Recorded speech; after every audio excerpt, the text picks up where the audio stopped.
Assalamu alaikum students. My name is Mohammad Wais Sadiq and I am your class 10 mathematics teacher. Students, last lecture में हमने exercise 5.5 complete की थी और आज हम स्टार्ट करेंगे मिसलेनियस एक्सरसाइज नंबर 5। तो आए चलते हैं वाइट बोर्ड की तरफ और आज का लेक्चर शुरू करते हैं। आज के लेक्चर में हम स्टार्ट करेंगे miscellaneous exercise number 5। Miscellaneous exercise number 5 का क्वेश्चन 1 है multiple choice questions. Part 1 is a collection of well defined objects is called. Option A है subset, option B is power set, option C is set, option D is none of these. A collection of well defined objects is called a set. तो यहाँ पे ये जो option C है set, ये correct answer है। Part 2 है a set Q is equal to A over B such that A, B are integers and B is not equal to 0 is called a set of। Option A है whole numbers, option B is natural numbers, option C is irrational numbers, option D is rational numbers। Numbers that are written in the form of A over B where A and B are integers and B is not equal to 0 are called rational numbers। तो यहाँ पे ये जो option D है rational numbers, ये correct answer है। Part 3 है the different number of ways to describe a set are. Option A is 1, option B is 2, option C is 3, option D is 4। एक सेट को 3 डिफरेंट वेज में describe किया जाता है। First way है tabular form, second way is set builder notation and third is descriptive form. तो यहाँ पे जो ऑप्शन सी है 3, ये करेक्ट आंसर है। पार्ट 4 है a set with no element is called. Option A is subset, option B is empty set, option C is singleton set, option D is superset. एक ऐसा सेट जिसमें कोई element ना हो तो उसे कहते हैं एम्प्टी सेट। तो यहाँ पे ये जो ऑप्शन बी है एम्प्टी सेट, ये करेक्ट आंसर है। Part 5 is the set x such that x belongs to W and x is less than and equal to 101 is।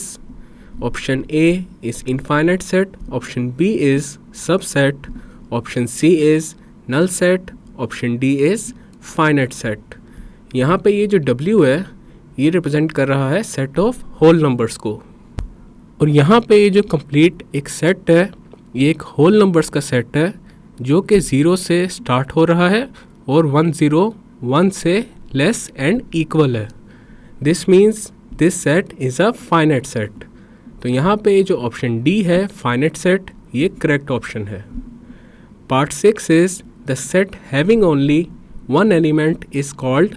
Option A is null set, option B is power set, option C is singleton set, option D is subset.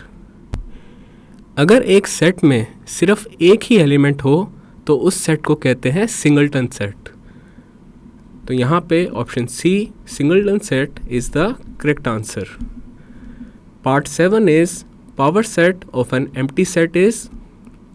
Option A is 5 represent करता है empty set को।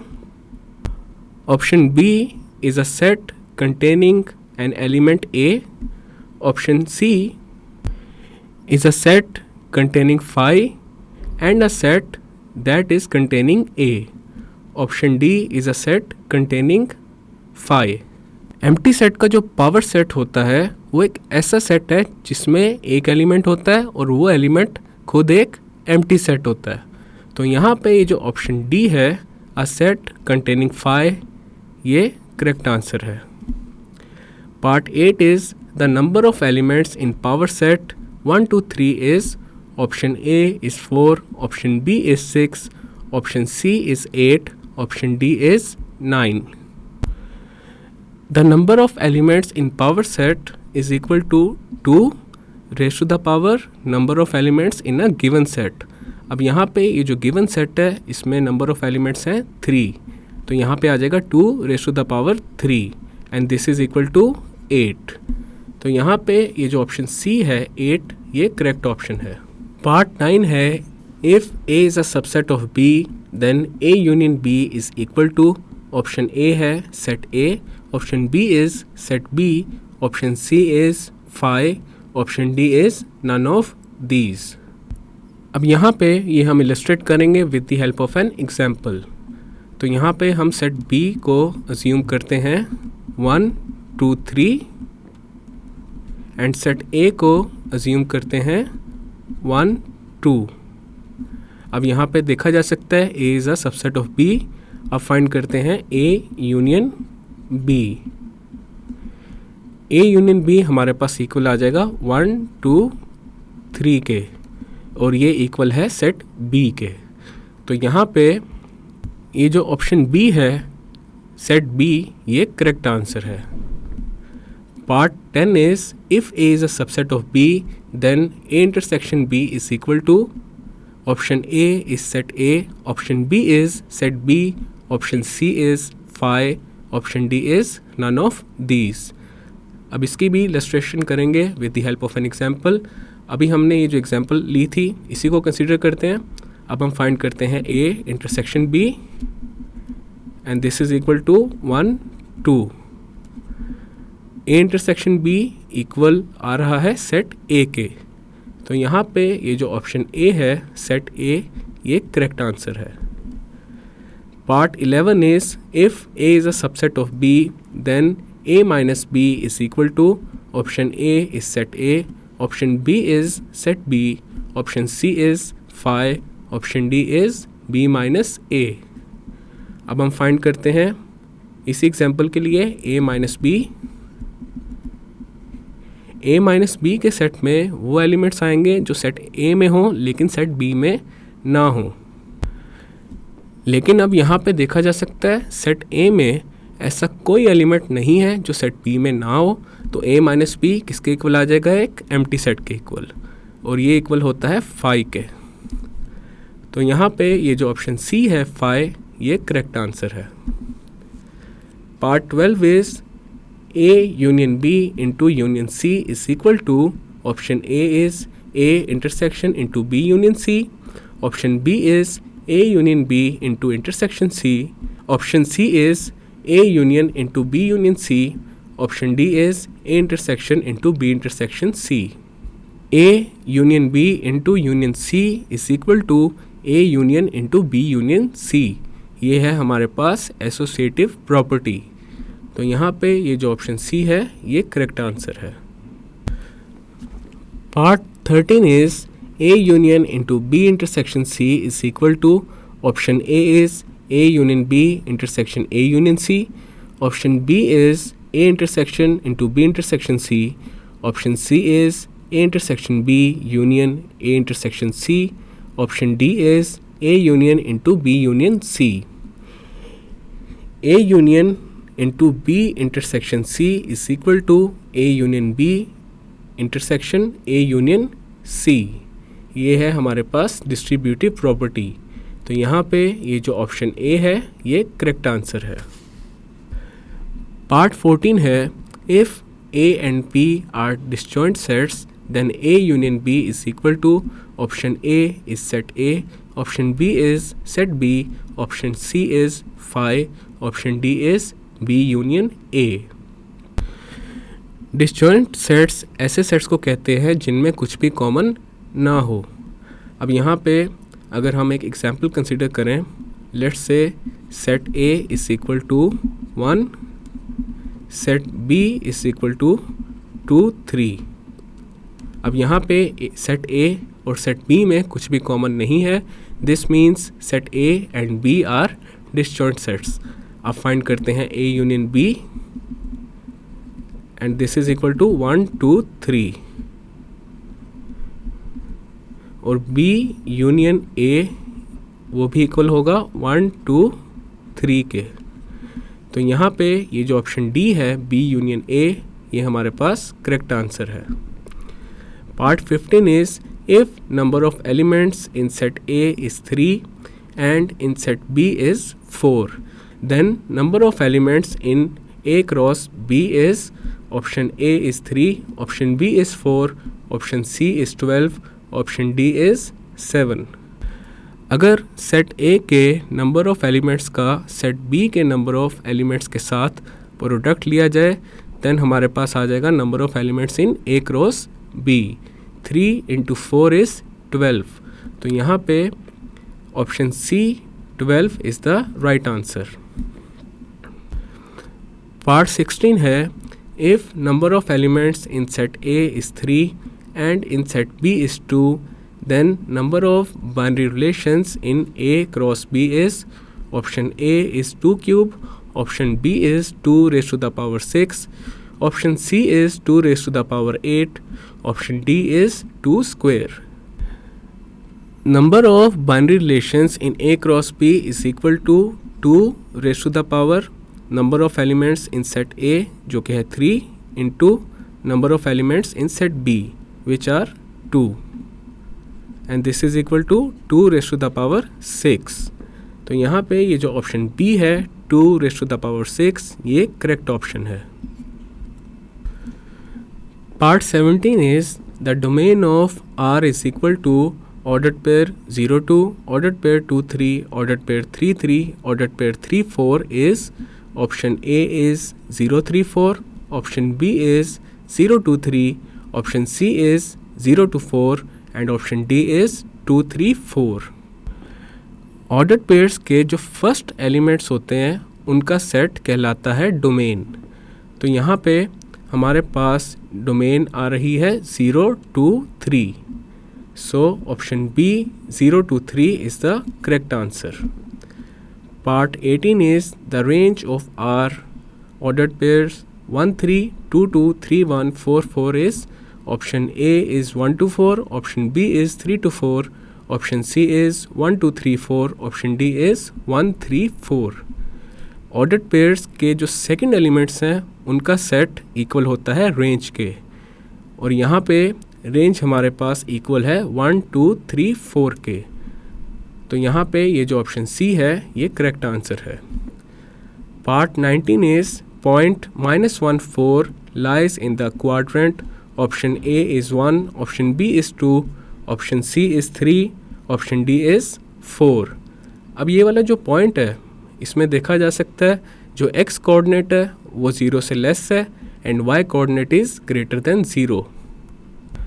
और अगर x coordinate 0 से less हो and Y coordinate 0 से greater हो then वो पॉइंट हमारे पास आता है सेकंड क्वाड्रेंट में. तो यहाँ पे ये जो ऑप्शन बी है 2 ये करेक्ट आंसर है. Part 20 is the relation 1 2 2 3 3 3 3 4 is option A is onto function, option B is into function, option C is not a function, option D is 1 1 function. अब यहाँ पे इस रिलेशन में ये जो दो ऑर्डर्ड पेयर्स हैं इनमें देखा जा सकता है जो फर्स्ट एलिमेंट है वो रिपीट हो रहा है. This means this relation is not a function. So option C is the correct answer. यहाँ पे हमारा क्वेश्चन नंबर 1 कंप्लीट हो चुका है. क्वेश्चन नंबर 2 है write short answers of the following questions. Part 1 is define a subset and give one example. Set A is a subset of set B if all the elements of set A are also elements of set B. अगर हमारे पास दो set हैं set A and set B और set A के जितने भी elements हैं अगर वो सेट बी के भी एलिमेंट्स हैं this means set A is a subset of set B. For example अगर हमारे पास है set A is equal to 1 2 and set B is 1 2 3. अब यहाँ पे देखा जा सकता है सेट ए के जो एलिमेंट्स हैं वो सेट बी के भी एलिमेंट्स हैं. This means A is a subset of set B. Part 2 है write all the subsets of the set A B. अब यहाँ पे जो सेट है इसको रिप्रेजेंट करते हैं एस के साथ. S is equal to A B. अब हम सेट एस के जितने पॉसिबल सबसेट्स हैं उनको लिखते हैं. पहला सबसेट आ जाएगा empty set because empty set is a subset of every set. Then आ जाएगा ए, देन आ जाएगा बी, देन आ जाएगा एक सेट जिसमें हमारे पास ए बी दोनों ही होंगे, because every set is a subset of itself. तो ये आ गए हमारे पास all subsets of set S. तो ये है हमारा final and required result. Question number 2 के बाकी जितने भी पार्ट्स हैं वो हम चैप्टर 5 के जो प्रीवियस लेक्चर्स हैं उनमें डिस्कस कर चुके हैं, तो उनकी रिवीजन वहाँ से की जा सकती है। इसीलिए अब हम चलते हैं क्वेश्चन नंबर 3 की तरफ। क्वेश्चन नंबर 3 है फिलिंग द ब्लैंक्स। पार्ट 1 है if A is a subset of B then A union B is equal to. अगर सेट ए सेट बी का सबसेट है तो ए यूनियन बी इक्वल होगा set B के। Part 2 है if A intersection B is phi then A and B are. अगर दो sets का इंटरसेक्शन एक एम्प्टी सेट हो देन वो दोनों सेट्स कहलाते हैं डिसजॉइंट सेट्स। तो यहाँ पे आ जाएगा disjoint sets.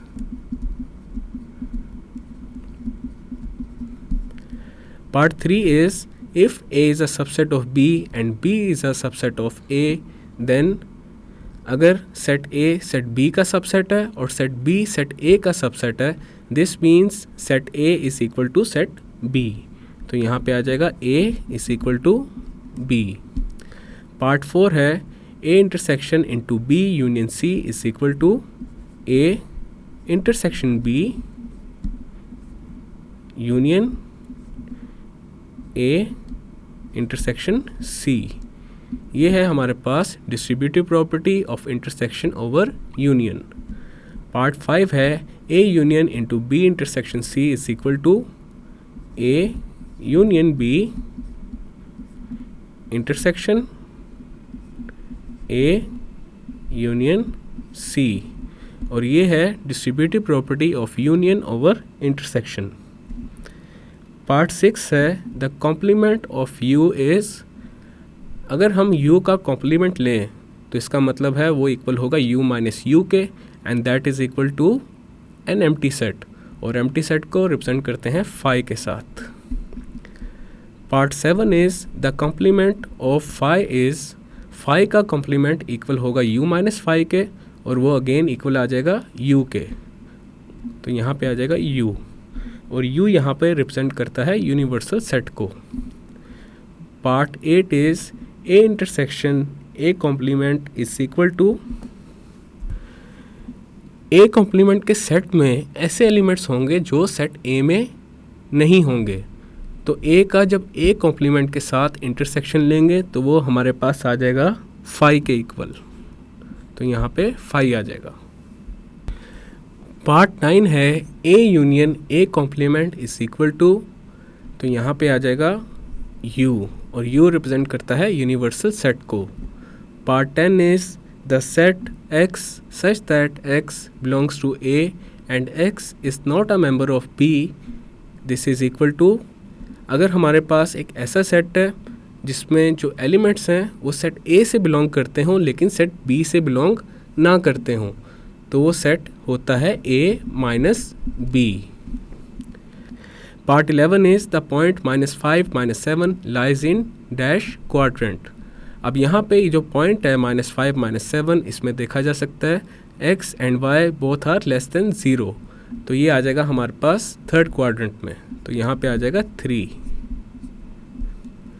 Part 12 is the point 4 -6 lies in dash quadrant. अब ये जो पॉइंट है 4 -6, इसमें x coordinate is greater than 0 and y coordinate is less than 0। This means this point 4 -6 lies in fourth quadrant, तो यहाँ पे 4 आ जाएगा। Part 13 is the y coordinate of every point is dash on y axis. X axis पे एक point का जो y coordinate होता है वो होता है 0 के इक्वल, तो यहाँ पे आ जाएगा 0। Part 14 is the x coordinate of every point is dash on y axis. y axis पे एक पॉइंट का जो x कोऑर्डिनेट होता है वो होता है 0 के इक्वल, तो यहाँ पे अगेन 0 आ जाएगा। Part 15 is the domain of ordered pair AB, BC, CD is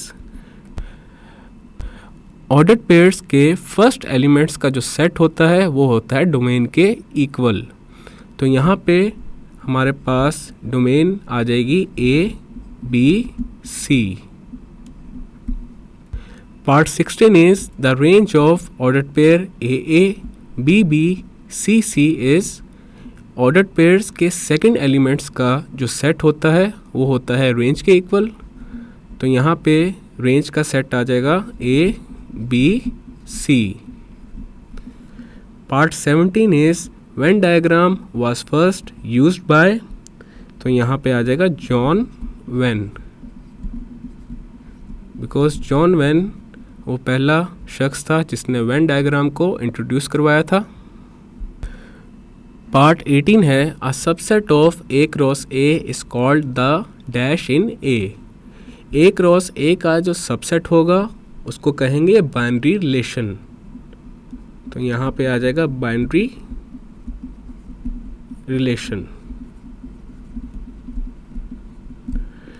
part 19 is if F from A to B and range of F is equal to B then F is an dash function. अगर range of the function equal हो जाए B के तो उस function को कहते हैं on to function. तो यहाँ पे आ जाएगा onto. Part 20 is the relation AB, BC, AD is dash a function. अब यहाँ पे ये जो फर्स्ट और थर्ड ऑर्डर्ड पेयर है इसमें देखा जा सकता है जो फर्स्ट एलिमेंट है वो रिपीट हो रहा है। This means this relation is not a function. तो यहाँ पे ये जो ब्लैंक है इसके ऊपर आ जाएगा नॉट। यहाँ पे हमारा क्वेश्चन नंबर 3 कंप्लीट हो चुका है और इसी के साथ मिसलेनियस एक्सरसाइज नंबर 5 भी कंप्लीट हो चुकी है। स्टूडेंट्स, आज के लेक्चर में हमने मिसलेनियस एक्सरसाइज नंबर 5 को कंप्लीट कर लिया है और इसी के साथ हमारा चैप्टर नंबर 5 भी कंप्लीट हो चुका है। नेक्स्ट लेक्चर में हम चैप्टर नंबर 6 को स्टार्ट करेंगे। मैं उम्मीद करता हूँ आपको ये लेक्चर और ये चैप्टर समझ आ गया होगा। तो मिलते हैं फिर अगले लेक्चर में।